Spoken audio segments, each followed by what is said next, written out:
मंत्रालय संभालते ही सम्राट चौधरी एक्शन में है, बोल रहे हैं किसी को नहीं बख्शा जाएगा। तो क्या नीतीश कुमार के पास जब ये मंत्रालय था तो नीतीश काम नहीं करते थे, आप ये बोलना चाहते हैं? देखिए, सम्राट चौधरी गृह मंत्रालय उनके पास आ गया, उन्होंने कहा किसी को बख्शा नहीं जाएगा। तो नीतीश कुमार के पास था क्योंकि नीतीश कुमार काम नहीं करते थे। सवाल तो ऐसे उठ रहा है। हालांकि सम्राट चौधरी ने आज से अपना मंत्रालय संभाला, कल विभागों का बंटवारा हुआ और जो हैवी वेट मंत्रालय थे वो बीजेपी के पास आ चुके हैं। बीजेपी जो है वो रख रही है। वित्त विभाग जदयू के पास होगा, शिक्षा विभाग जदयू के पास होगा, उपेंद्र कुशवाहा के बेटे भी मंत्री बने। तो तमाम चीजें हैं। सम्राट चौधरी का बड़ा बयान आया है, सबसे पहले सुनिए। नमस्कार। सम्राट जी, बड़ी जिम्मेदारी मिली है गृह विभाग की, आपको क्या कहेंगे? देखिए, भारतीय जनता पार्टी के नेतृत्व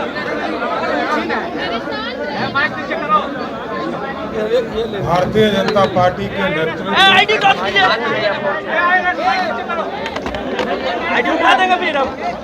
भारतीय जनता पार्टी के नेतृत्व के द्वारा अरे यार उठा दिए भैया, उसको नीचे करवाइए ना। बिहार के लोकप्रिय मुख्यमंत्री नीतीश कुमार जी के निर्देशन पर बिहार के गृह मंत्री के तौर पर काम करने का मौका दिया। मैं जरूर बिहार की जनता को आश्वस्त करता हूँ कि आदरणीय प्रधानमंत्री जी और मुख्यमंत्री जी के मार्गदर्शन में लगातार बिहार में सुशासन स्थापित हो, इसकी चिंता करते रहना है। और नीतीश कुमार जी ने लगातार सुशासन स्थापित किया है और आगे भी सुशासन की पूरी व्यवस्था नीतीश कुमार जी के नेतृत्व में होगा और नीतीश कुमार जी के मार्गदर्शन में ही होगा। कहा जा रहा है कि अब यूपी मॉडल भी बिहार में लागू होगा, इनकाउंटर होगा। बिहार में सुशासन है, बिहार में एक व्यवस्था खड़ी है। बिहार का सुशासन लगातार बिहार में अराजकता को समाप्त किया है, जंगल राज को समाप्त किया है। उस व्यवस्था को पूर्ण रूप से स्थापित किया जाएगा। लेकिन ये जरूर कहूँगा कि अपराधियों के लिए खैर नहीं है, अपराधी के लिए ये बिहार नहीं है। बिहार से बाहर ही अपराधी को जाना होगा। सुना आपने कि क्या कुछ सम्राट चौधरी ने कहा। देखिए दोस्तों, 20 साल से नीतीश कुमार यानी कि 2005 से गृह विभाग नहीं छोड़ने वाले नीतीश कुमार को इस बार भाजपा ने ऐसा क्या मैनिपुलेट कर दिया कि एकाएक नीतीश कुमार ये गृह विभाग छोड़ दिए और सम्राट चौधरी के पास चला गया। भले ही भाजपा ने पूर्ण बहुमत होते हुए भी नीतीश कुमार की पार्टी जदयू से नीतीश कुमार को सीएम बनाया है, लेकिन भाजपा उनसे पूरा पावर लेने के चक्कर में है। पिछली बार के चुनाव में 43 सीट आई थी, तब उनके पास गृह मंत्रालय रह गया था। तो इस बार तो भाजपा ने हद ही पार कर दी। खैर, स्पीकर पद को लेकर भी इन लोगों में लड़ाई हुई। स्पीकर जो मतलब विधानसभा अध्यक्ष, तो वो भी भाजपा की तरफ से होंगे। मंत्री प्रेम कुमार जो थे वो ही होंगे। जदयू में भी इसकी लड़ाई हुई स्पीकर पद को लेकर, लेकिन वो भी भाजपा ले ली। गृह मंत्रालय को लेकर जब लड़ाई हुई तो ये लगा कि ये तो नीतीश कुमार के पास ही रहेगा, ये तो जदयू के पास ही रहेगा, लेकिन नीतीश कुमार के पास है। कई लोग ये बोल रहे हैं कि नीतीश कुमार तो क्या हो गया, नीतीश कुमार के नेतृत्व से ही फैसला होकर गुजरेगा। लेकिन पहले नीतीश कुमार तक ये बातें पहुंचती थी, गृह मंत्रालय तक। लेकिन अब नीतीश कुमार जब तक खुद से इंटरफेयर नहीं करेंगे तब तक उनको बातें नहीं पता चलेगी। नीतीश कुमार को खुद से कुछ मतलब जो है इंटरफेयर करना पड़ेगा, दखलंदाजी देनी पड़ेगी, तब जो है बातें उन तक पहुंचेगी। तो ये तो जाहिर सी बात है, सम्राट चौधरी तक जो है पावर आएगी और उनका कहीं ना कहीं एक भाजपा में बहुत तगड़ा लॉबी है। सम्राट चौधरी और भी पावरफुल हो गए हैं जब से गृह विभाग उनके पास हो गया है। इसमें तो कोई डाउट नहीं है। विजय सिन्हा को जो है वो वही 2 विभाग मिला है और वो उप मुख्यमंत्री रहेंगे, लेकिन सम्राट चौधरी को गृह विभाग मिल गया। तो ये कई संदेश देता है कि नीतीश कुमार भले ही बिहार के मुखिया हो और नीतीश कुमार भले ही सीएम कुर्सी पर हो, लेकिन आधी ज्यादा पावर अब सम्राट चौधरी के पास है, भाजपा के पास है। सम्राट चौधरी ने गृह विभाग संभालते ही बड़ा बयान दिया, वो आपने सुना। उन्होंने क्या कहा, किसी को बख्शा नहीं जाएगा, कार्रवाई करेंगे।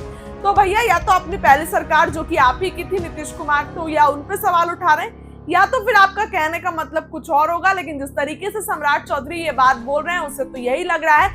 चुनाव तो खत्म हुआ, सरकार का गठन भी हो गया, विभाग भी बट गए, लेकिन आरजेडी अभी तक यही पोस्ट कर रही है, यही दिखा रही है कि कैसे चुनाव में खेल हुआ है, क्योंकि दो विधायकों को सेम ही वोट प्राप्त होना। हालांकि इस पर चुनाव आयोग कार्रवाई करता है, जो भी निष्पक्षता से जांच करता है, बिल्कुल। तो ऐसे में अब तेजस्वी यादव का अभी तक कोई बयान नहीं आया है नीतीश कुमार से गृह विभाग छिन जाने पर। फिलहाल उस खबर के लिए इतना ही है। आप दोबारा सुनिए क्या कुछ सम्राट चौधरी कहते नजर आ रहे हैं। नमस्कार। सम्राट जी, बड़ी जिम्मेदारी मिली है गृह विभाग की, आपको क्या कहेंगे? देखिए, भारतीय जनता पार्टी के नेतृत्व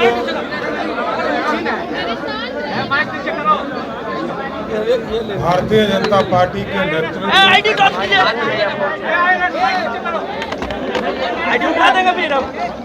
भारतीय जनता पार्टी के नेतृत्व के द्वारा अरे यार उठा दिए भैया, उसको नीचे करवाइए ना। और बिहार के लोकप्रिय मुख्यमंत्री नीतीश कुमार जी के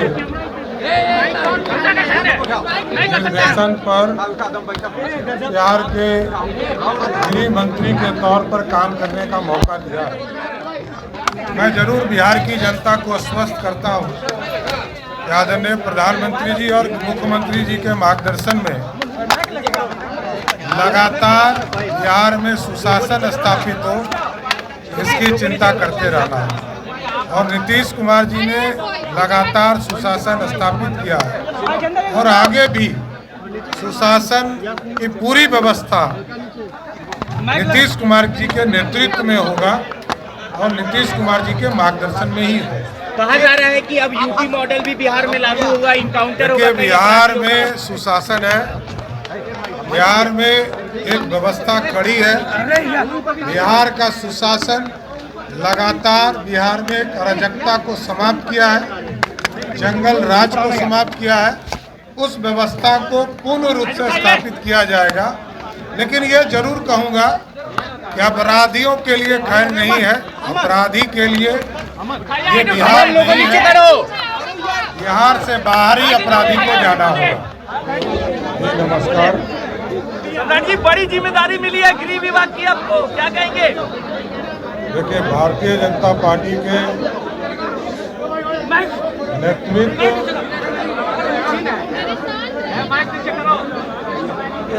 भारतीय जनता पार्टी के नेतृत्व